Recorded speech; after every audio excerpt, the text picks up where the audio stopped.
हज़रत मूसा AS अल्लाह ताला के एक बहुत ही महान पैगंबर और रसूल थे। उन्हें कलीमुल्लाह कहा जाता है, जिसका मतलब है वो नबी जिनसे अल्लाह ने सीधे बात की। कुरान में उनका जिक्र सबसे ज्यादा बार आया है। उन्हें बनी इज़राइल यहूदी कौम की तरफ नबी बनाकर भेजा गया था। बचपन और संदूक वाला वाकया।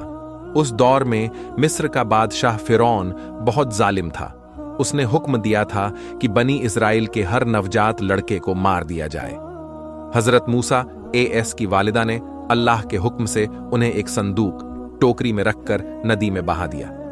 वो संदूक फिरौन के महल के पास जा पहुंचा।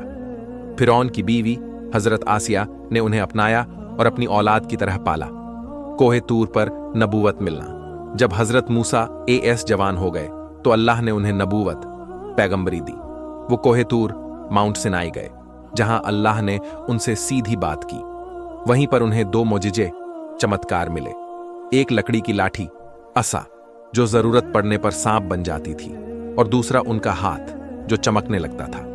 फिरौन के दरबार में अल्लाह के हुक्म से हज़रत मूसा AS अपने भाई हज़रत हारून AC के साथ फिरौन के दरबार में गए और उसे एक अल्लाह की इबादत की दावत दी। फिरौन ने इनकार कर दिया और अपने जादूगरों को बुलाकर चुनौती दी, लेकिन हज़रत मूसा की लाठी ने उनके सारे जादू को निगल लिया और बहुत से जादूगर उसी वक्त ईमान ले आए। दरिया का 2 भागों में बंट जाना।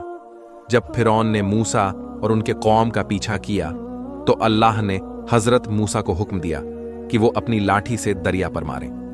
दरिया 2 हिस्सों में बंट गया और बनी इज़राइल एक सूखे रास्ते से पार हो गए।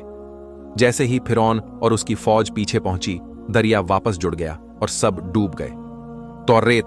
तौरात की किताब। अल्लाह ने हज़रत मूसा AS पर तौरेत नाम की आसमानी किताब नाजिल की। इसमें इंसानियत के लिए हिदायतें, शरीयत, कानून और अल्लाह के अहकाम आदेश थे। सबक: अल्लाह जालिमों को एक ना एक दिन जरूर सजा देता है। सब्र, यकीन और अल्लाह पर भरोसे से नामुमकिन भी मुमकिन हो जाता है। अल्लाह अपने नेक और सच्चे बंदों की हमेशा हिफाजत करता है। सच्चाई और इंसाफ की राह में मुश्किलें होती हैं, लेकिन जीत उसी की होती है जो डटा रहता है।